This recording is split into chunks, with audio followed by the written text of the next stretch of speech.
ரங்கநாயகி தாயார் சமேத ரங்கநாதரை பிரார்த்தித்த ஆசீர்வாதம். ஸ்ரீரங்கநாதரின் சன்னதியில் அர்ச்சகராக பணியாற்றி வந்தனர் கிருஷ்ணபட்டர். ஒருமுறை இவரது இல்லத்தில் சில நாட்கள் தங்கியிருந்த புரந்தரதாசர் கிருஷ்ணபட்டரின் மகள் பிரேமாவுக்கும் சரிகம பதனி சப்தஸ்வரங்கள் போதித்தார். இதன் பின்னர் கர்நாடக சங்கீதத்தில் சிறந்து விளங்கிய பிரேமா கோயிலாழ்வா பாசங்களாக பாடி வந்தாள்.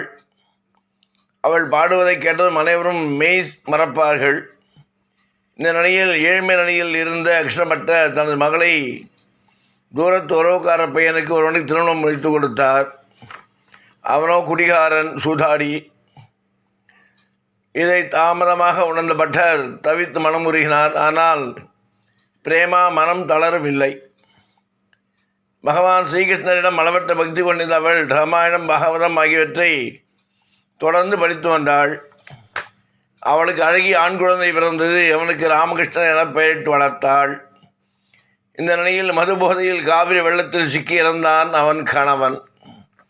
மகனின் நிலை குறித்த கவலையால் மனமுடைந்தவன கிருஷ்ணபட்டர் இறந்து போனார். கணவனையும் தந்தையும் இழந்த பிரேமா ஸ்ரீரங்கத்தில் இருக்க பிடிக்காமல் குழந்தையுடன் வாரணாசிக்கு சென்றாள். அங்கு தர்மசத்திரம் ஒன்றில் தொண்டாற்றி வந்தாள். காசியில் அனைவரும் அவளை பிரேமபாய் என்று அழைத்தனர். அப்போது அவளின் மகன் ராமகிருஷ்ணனுக்கு வயது 10. தமிழ், இந்தி ஆகிய மொழிகளில் சரளமாக பேசுவதில் திறன் பெற்றிருந்தான் அவன். மேலும் தனது தாயிடம் கர்நாடக சங்கீதமும் கற்று வந்த ராமகிருஷ்ணன் உபன்யாசம், காலக்ஷேபம் போன்றவற்றை கூறக்கொட்டு ஸ்ரீ கிருஷ்ண பக்தனாகவும் விளங்கினான். ஒரு நாள் சத்திரத்துக்கு அடியார்கள் சிலர் வந்தனர். அவர்களை பக்தியுடன் வரவேற்றாள் பிரேமபாய். இவர்களுக்கு உணவளித்து உபசரிக்கலாம் எனில் கங்கை கரையில் தினமும் நடக்கும் பாகவத உபன்யாசத்தை கேட்க முடியாது. விருந்தினர்கள் உபசரிக்காமல் இருப்பது தவறு. என்ன செய்வென்று தவித்தால் சிறிது நேரம் யோசித்தவள், அடியவர்களுக்கு நாம் உணவளிப்பது பாகவதம் கேட்க மகன் ராமகிருஷ்ணனை அனுப்பி பிறகு அவனிடம் விவரமாய் தாம் கேட்டு தெரிந்து கொள்வது என்று முடிவு செய்தாள். அதன்படி ராமகிருஷ்ணன் பாகவதம் கேட்க அனுப்பினாள். உபன்யாசம் முடிந்த பிறகு திரும்பிய ராமகிருஷ்ணனிடம் உபன்யாசத்தில் இன்று பௌராணிகர் என்று சொன்னார் என்று அவருடன் கேட்டாள். ஆமாம் அம்மா, கிருஷ்ண பரமாத்மாவின் பிறப்பு, வளர்ப்பு, லீலைகள் ஆகியவற்றை பற்றி கூறும் தசமஸ்கந்த பற்றி விளக்கினார். குழந்தை கண்ணன் புழுதியில் விளையாடியது, வெண்ணெய் திருடி உண்டது, யசோதா துரத்தியுடன் பிடிவிடாமல் ஓடியது ஆகியவற்றை விவரித்தார். கோலை கையிலெடுத்து அடிக்கப் போகிறாய் யசோதாய் பயமுறுத்தினாள். குழந்தை கண்ணன் அழத் தொடங்குகிறான்.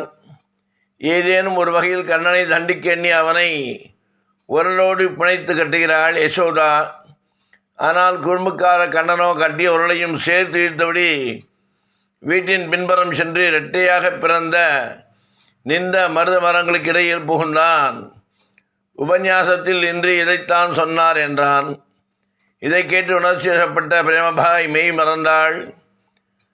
நம் கண்ணனின் காலத்தில் இருப்பதாகவே எண்ணிக்கொண்டாள். கண்ணா, உன்னையா உருளி கட்டி போட்டார்கள்? கயிறு எரிக்கு உன் வயிறு வெறிக்குமே. நீ மர இடுக்குகளில் நுழைந்து செல்லும்போது ஏதாவது பூச்சிகள் உன்னை கழித்தால் என்ன ஆவது?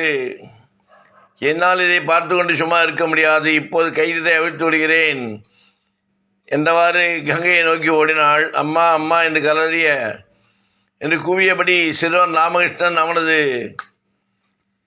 அவளது பக்தியை கண்டு வியந்த அடியவர்களும் அவளை பின்தொடர்ந்தனர். பிரேமபாய் கங்கை நதியில் குதித்தாள். அவள் விழுந்த இடத்திலிருந்து ஒரு ஒளிப்பிழம்பு விண்ணை நோக்கி சென்றது. ஜோதி வடிவாக செல்லும் பிரேமபாய் அனைவரும் வணங்கினர். தந்தையை காவிரியிலும் தாயை கங்கையிலும் இழந்த ராமகிருஷ்ணன் தான் பிறந்த பூமியான ஸ்ரீரங்கத்துக்கு வந்தான். அங்கு அரசன் சன்னதியில் கிருஷ்ண சைத்தன்ய மகாபிரபு அவர்களுடன் ஆடிப்பாடி ஆனந்தலையில் இருப்பதைக் கண்டு பரவசமுற்றான். நாடெங்கும் போய் பக்தியை பரப்பி மகானான சைத்தன்ய மகாபிரபுவுடன் இணைந்து அவரை பின்தொடர்ந்தான்.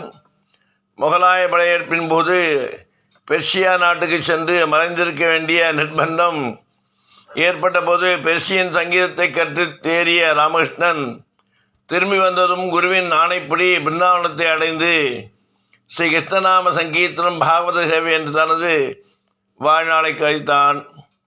இந்த ராமகிருஷ்ணனை பிற்காலத்தில் தீட்சை பெற்று சுவாமி ஹரிதாஸ் என்ற பெயரில் புகழ்பெற்று இவர் உருவாக்கியதே இந்துஸ்தானி சங்கீதம்.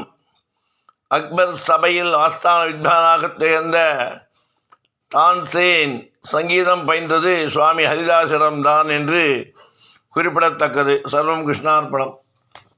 கஷ்டம் வந்தாலும் துயரம் வந்தாலும் கிருஷ்ண பக்தி விடக்கூடாது, கிருஷ்ணனுடைய திருவடி விடக்கூடாது என்று புரிந்து கொண்டு செயலாற்றி செய்து நமக்கு ஒரு வழிகாட்டியாக இருந்தால் ஹரிதாஸ்கிரி.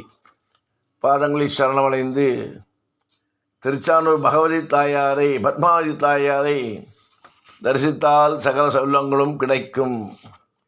திருச்சானூர் பத்மாவதி தாயார் தரிசனம் கிடைக்க கொடுத்து வைத்திருக்க வேண்டும்.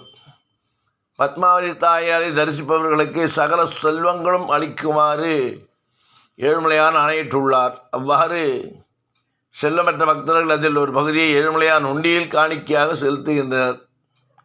திருப்பதி ஏழுமலையானை தரிசனம் செய்ய வரும் பக்தர்கள் அதற்கு முன்பு திருச்சானூர் பத்மாவதி தாயாரை வணங்கிய பின்புதான் ஏழுமலையானை தரிசிக்க வேண்டும் என்பது நம்ம முன்னோர்களின் நம்பிக்கையாக பக்தர்கள் இன்றளவும் கடைபிடித்து வருகின்றனர்.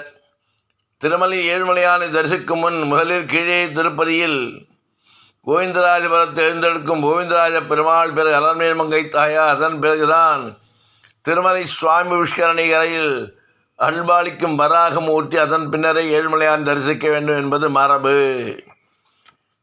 வைகுண்டத்தில் நாராயணனின் திருமார்பில் உறையும் மகாலட்சுமியை திருச்சானூரில் பத்மாவதி தேவியார் அருள்கிறாள்.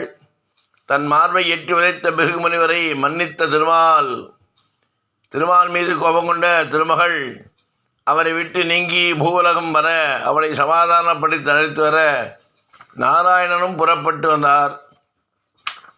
பூலோகம் வந்த மகாலட்சுமி சந்திரவம்சத்தைச் சேர்ந்த ஆகாசராஜன் என்னும் மன்னன் செய்த புத்திரகாமேஷ்டி யாகத்தில் பெண் மகாவாக தோன்றி பத்மாவதி எனும் பெயருடன் வளர்ந்தாள். பருவம் வந்தவுடன் பெண் கேட்டு வந்தார் சீனிவாசன். பொருள் இல்லாதால் திருமணச் செலவிற்கு குபேரனும் 1,14,00,000 ராம் நிஷ்காம பொற்காசுகளை கடனாக பெற்று கலியுகம் முடியும் வரை கடனுக்கு வட்டி செலுத்துவதாக வாக்களித்தான் சீனிவாசன். திருமணம் சிறப்பாக நடந்தேறியது. மகாலட்சுமி திருமலையில் திருவேங்கடவானின் திருமாரில் குடியேறவும் தனது அம்சமான பத்மாவதி கீழ்த்திருப்பதியில் திருச்சானூர் எழுந்தொழுமாறும் வரம் பெற்றதாக வரலாறு. சீனிவாசன் பத்மாவதி தாயார் திருமண விரத்தில் கருவேப்பிலையும் கனகாமரமும் சேர்க்கப்படவில்லை என்பதால் தாயாருக்கும் பெருமாளுக்கும் ஊழல் ஏற்பட்டு தாயார் கீழ்த்திருப்பதில் அமர்ந்ததாக சொல்வார். எனவேதான் இன்றும் திருப்பதியில் கனகாமரம் கருவேப்பிலையும் எந்த விதத்திலும் சேர்த்து கொள்ளப்படுவதில்லையாம்.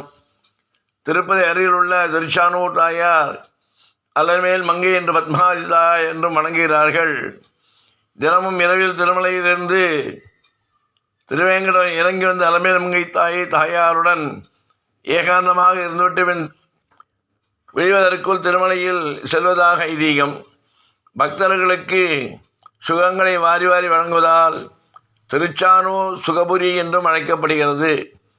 10 ஆழ்வார்கள் மங்களாசாசனம் செய்த சிறப்பு உடையவள் அலமேல் மங்கை தாயார். வைகிரி ரூபாய அலமேல் மங்காய நமக என்னும் மந்திரம் மிகவும் பிரசித்தி பெற்றது. தினமும் காலையில் எழுந்து உடன் இந்த மந்திரத்தை கூறினால் பத்மாவதி தாயாரின் அருள் கிட்டும் என்பது ஐதீகம். வைகரி ரூபாய அலர்மேல் மங்காய நமக, வைகிரி ரூபாய அலமேல் மங்காய நமக, வைகிரி ரூபாய அலமேல் மங்காய நமக என்ற சக்தி வாய்ந்த மந்திரத்தை சொல்லி நாமும் பயனடைவோம், நாமும் நலமாக வாழ்வோம் என்று கூறிக்கொண்டு ராமானுஜரின் திவ்ய திருவடிகளே சரணம்.